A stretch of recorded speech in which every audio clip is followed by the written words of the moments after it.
계속되는 고라 자손의 시로서 본시는 왕의 도성을 찬양하는 국가 찬가라고 이렇게 알려져 있어요. 그래서 본시에는 메시아 왕의 도성을 표현하는 다양한 말들이 사용되고 있습니다. 시온성, 거룩한 산, 왕의 성, 시온산, 그리고 요새, 여호와의 성. 그러니까 시온산도 있고 시온성도 있고 하나님의 성도 있고 하나님의 산도 있고, 거룩한 산이 있으면 거룩한 성도 있어야겠죠. 이렇게 계속 비슷비슷하면서도 서로 다른 말들이 나오고 있습니다. 사실 다르게 말하는 표현들은 다 이유가 있기 때문에 다 의미는 있습니다. 이런 명칭들의 유래에 대해서 간략하게 설명을 해드리겠습니다. 예루살렘은 해발 약 790m 고지대에 위치하고 있죠. 동서남북으로 높은 구릉이나 절벽이나 골짜기로 둘러싸여인 천혜의 요새입니다. 그러니까 원래 예루살렘은 여부스족이 사는 도성이었죠. 그런데 가나안 정복 전쟁 때 이스라엘 백성들이 차지하지 못했어요.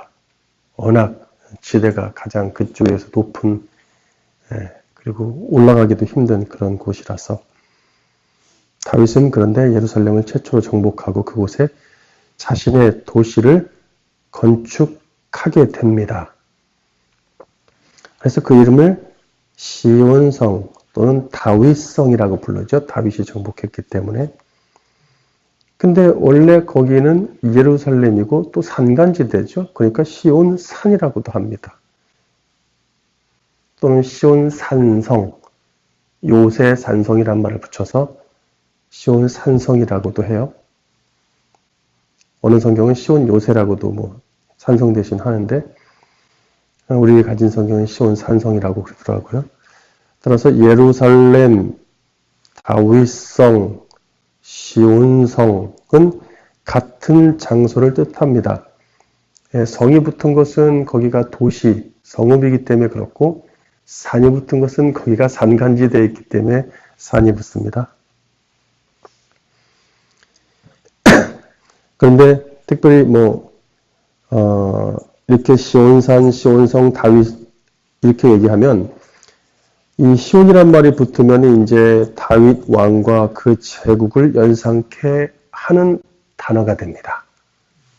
그전에는 그런 말을 안 쓰거든요. 다윗이 정복하고 나서 그런 말이 나오기 시작하니까 다윗 제국을 연상케 해요. 다윗이 이 지역을 정복하고 나서 이제 사용된 말이다. 이렇게 보시면 됩니다. 그러나 시온산에서 시작된 그의 왕국, 위대했죠. 그러나 오래가지 못했어요. 이후에 하나님은 그 산에서 제2의 다윗 왕국인 메시아 왕국이 세워질 것을 예언하십니다. 제1의 다윗 왕국은 얼마 못 갔지만 제2의 다윗 왕국이 세워진다. 이렇게 예언을 계속하시죠. 하나님은 이 성을 당신이 임재하는 거룩한 곳으로 지정하셨기 때문에 하나님의 성이라고 하나님이나 여호와 이름을 붙일 수가 있어요. 또는 여호와의 성. 또 성 대신 산으로 바뀌죠. 지대가 높은 지대니까. 그래서 여호와의 산, 하나님의 산이라고도 부릅니다. 구약 성경은 이곳에서 하나님으로 오시는 왕으로 그분이 주기하고 온 세상과 백성을 다스리는 중심 도성이 될 것을 예언하십니다. 이처럼 예루살렘, 시온성, 하나님의 성, 시온산, 하나님의 산은 같은 곳이며 이곳에서 메시아가 나오며 그곳에서 왕으로 등극해서 백성의 궁극적인 회복과 구원이 임하는 곳으로 예언되고 있습니다. 그 예언대로 메시아 예수 그리스도가 예루살렘 시온에서 나오시죠. 그리고 거기서 죽으심으로 백성을 구원해서 영원한 회복, 영원한 왕국을 이루십니다. 그런데 특별히 그 곳 중에서 예루살렘 북쪽이라는 어떤 좀 더 클로즈업된 지역을 얘기할 때가 있습니다. 우리 성경 북방이란 말을 쓰는데 좀 어색한 것 같아요. 어쨌든 예루살렘 북쪽, 시온의 북쪽 이런 말이 나오면요. 조금 더 클로즈업 되는 성격이 있습니다. 그러면서 아주 중요한 곳으로 부각돼요. 특별히 그리스도의 희생 제물이 된 십자가 사건, 속죄 사건, 그러한 사건으로 그들을 백성을 거룩하게 하고 대속하는 이야기, 핵심이지 않습니까? 복음이 제시될 때는 북쪽으로 클로즈업이 됩니다. 그래서 예루살렘 북쪽에는 모리아산이 위치하죠. 거기서 아브라함이 이삭과 제사를 드렸고 이후에 그 산에서 여부스 사람 아리오나 타작마당이 있었는데 다윗이 제사를 드리죠. 다윗이 반드시 거기서 제사를 드려야 이어집니다. 솔로몬은 그곳에 하나님의 성전을 짓습니다. 예언대로 예루살렘 북쪽에 위치한 골고다에서 위대한 십자가의 속죄를 예수님이 성취하십니다. 이러한 성경의 예언과 성취됨의 맥락을 알고 본시를 읽어보면 쉽게 이해될 것 같습니다. 1절에 하나님으로 오실 메시아가 하나님의 성 거룩한 산에서 왕으로 등극하고 거기서 통치를 시작하시니 극진히 찬양받으십니다. 2절에 시온산 중에서 특별히 한 곳 클로즈업 되죠. 북방에 있는 시온산을 원어로 다시 직역하면 시온산의 변방의 북쪽이 됩니다. 제가 직역을 해드리면 시온산의 변방의 북쪽입니다. 그러니까 시온산 중에서도 이렇게 외곽으로 또 빠져서 한쪽으로 좀 더 클로즈업된 북쪽이라는 얘기예요. 근데 우리 성경은 북방에 있는 시온산이라니까 이제 해석이 굉장히 어려워지면서 다른 배가 산으로 올라가는 격이 됩니다. 번역이 좀 애매해졌어요. 북방이 어디냐 도대체 이렇게 되는 거죠. 북방 어딘가에 있는 시온산으로 가버리니까 이게 이제 다른 데로 갑니다. 얘기가. 북방은 저기 어디 헐몬산이다. 어디 저 북극 남극 쪽이다. 뭐 말들이 엄청 많죠. 그게 아니라 시온산의 변방의 북쪽입니다. 그렇게 번역한 성경들도 많아요. 그건 뭐 어디겠습니까? 시온산의 북쪽은 모리아산이고 솔로몬의 성전터고 그리스도의 십자가의 구속을 이룬 장소겠죠. 따라서 그 특정한 그곳은 온 땅의 기쁨이 되는 아주 아름다운 곳입니다. 3절의 여러 궁중은 나라를 다스리는 왕들이 있는 중심지를 의미합니다. 궁이 여러 개가 있다는 식으로 지금 번역이 된 듯한데 그렇지 않습니다. 하나님이 여러 나라들의 왕들에게 왕들이 그동안에 많이 거기서 났는데 또 점령하고 방문하고 쳐들어오고 그런 왕들에게 시온산의 북쪽이 진정한 피난처 또는 요새가 될 것을 알리십니다. 뿐만 아니라 시온산 전체도 그렇죠. 아주 특별한 곳이라고 알리기 시작한단 말이에요. 4절에 문장 앞에 힘내라는 감탄사가 나오는데 우리 성경은 번역을 안 했어요. 힘내는 자 봐라. 자 봐라. 그렇지 안 그런가? 그렇지 않은가? 이런 뜻이죠. 즉 앞절에서 시온산의 북쪽에 지역이 뭔가 위대하고 거룩한 왕의 요새라고 하나님이 알리셨는데 과연 그런 하나님의 뜻대로 왕들에게 내가 그렇게 인식시켰는지 한번 보자 이런 얘기죠. 일단 유다의 왕들부터 볼까요? 유다의 왕들이 이곳에 수도를 건설하고 궁궐을 세워서 통치했죠. 그렇지만 그들의 그 통치는 영원하지 못하며 진정한 왕의 통치를 이미 인간 왕이 다스리고 있는데도 진정한 왕의 통치는 그게 아니다라고 얘기하기 시작하십니다. 그들은 오래 가지 못하고 모두 무너졌어요. 뿐만 아니라 이방 나라들도 이것을 점령하기 위해서 구약시대 내내 무단히 수고를 하죠. 예, 여기를 점령해야 팔레스타인의 중심 도시로 전환이 되니까 워낙 요새라서 여기 먼저 점령해야 됩니다. 하지만 예루살렘, 즉 시온산은 천혜 요새라고 그랬죠. 그러니까 동서쪽, 동쪽, 서쪽, 남쪽에서는 절벽을 타고 올라가 점령하기는 어렵습니다. 예, 그거는 아무리 전술이 뛰어나도 실패합니다. 허점이 있어요. 바로 예루살렘 북쪽입니다. 북쪽은 산맥이 북쪽에서 이어지는 격이기 때문에 그 산을 타고 도성을 침입할 수가 있습니다. 그래서 따라서 대부분의 이 구약의 왕들은 또는 제국들은 이방 나라들은 이 시온산 북쪽으로 치고 들어와서 예루살렘을 점령하곤 합니다. 하지만 그렇게 들어와 점령한 왕들도 오래 가지 못해요. 다시 빼앗기죠. 모두 무너집니다. 그럴 때마다 하나님은 그곳은 인간 왕이 아닌 영원한 왕의 성이 될 것을 항상 예고하십니다. 6절에서 7절에 그것을 소유하려 했던 왕들이 결국 두려움에 사로잡히고 고통당하면서 무너졌다는 얘기예요.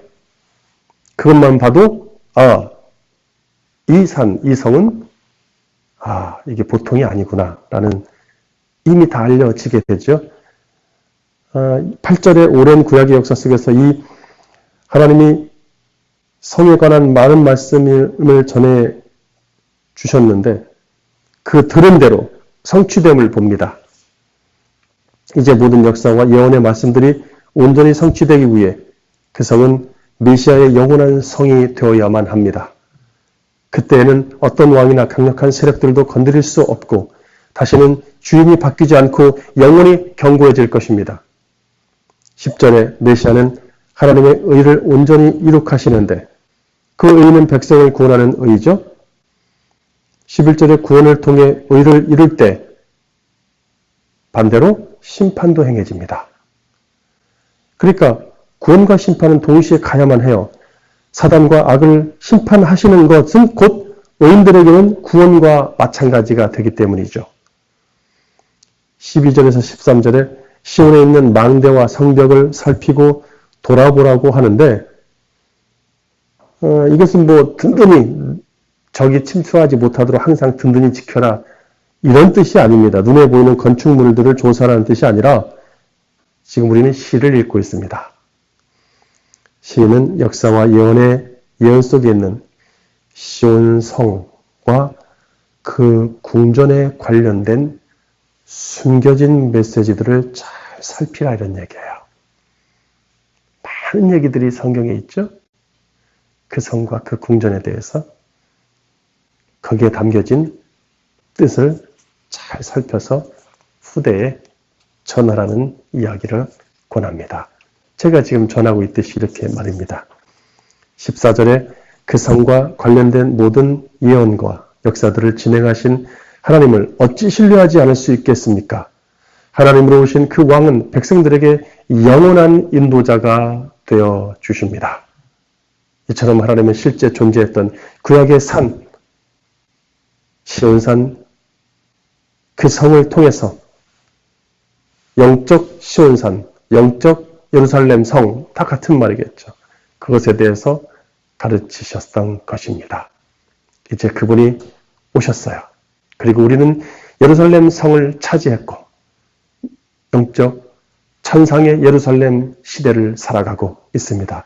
신약 성경은 메시아를 통해서 시작된 그 나라가, 그곳에서 시작된 그 나라가 이 땅에 눈에 보이는 팔레스타인의 그 성이 아님을 분명히 밝히고 있죠. 몇 개만 읽어보겠습니다. 히브리서 12장 22절. 그러나 너희가 이른 곳은 시온산과 살아계신 하나님의 도성인 하늘의 예루살렘이다. 이렇게 말씀하시죠. 갈라디아서 4장 25절. 이 하갈은 아라비아에 있는 신의 산으로서 지금 있는 예루살렘과 같은 곳이니 그가 그 자녀들과 더불어 종노릇하고 그러니까 팔레스타인 눈에 보이는 그 예루살렘 성에 대해서 예루살렘에 대해서 하갈과 비유하죠. 하갈과 같은 곳이다.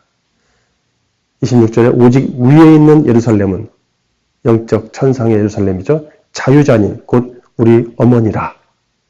이렇게 지상의 예루살렘과 전상의 예루살렘을 비교해 했습니다. 하나님이 목적을 두신 것은 지상의 예루살렘이 아니겠죠. 지상의 예루살렘을 통해서 천상의 예루살렘을 가르치겠다는 이야기입니다. 계시록 14장 1절에 또 내가 보니 보라 어린 양이 시온산에 섰고 그와 함께 14만 4천이 서 있는데 그들의 이마에는 어린 양의 이름과 그 아버지의 이름을 쓴 것이 있더라. 새하늘 새 땅을 있는 영적 하나님의 산, 성을 설명하고 있습니다. 우리는 이미 천상의 예루살렘 도성 사람이고 하나님 나라의 시민이며 이 메시아 왕국의 백성이 됩니다. 이보다 더 큰 축복과 영광이 어디 있겠습니까? 당시에 그 많은 제국들이 왕들이 예루살렘을 거쳐갔습니다. 그 시온 성을 차지하려 했습니다. 그러나 그 어떤 왕도 오래 가지 못했어요. 그러나 우리는 피를 흘려 싸워서 그 성을 점령할 필요가 없습니다. 우리 예수님이 왕으로, 영원한 왕으로 등극하셨고 우리는 그 성의 백성이 되었으니 우리는 너무나도 큰 영광을 얻었습니다.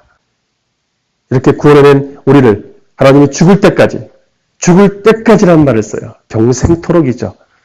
우리 인도자가 되어 주십니다. 오늘도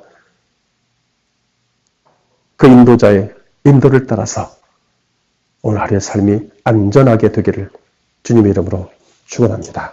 아멘.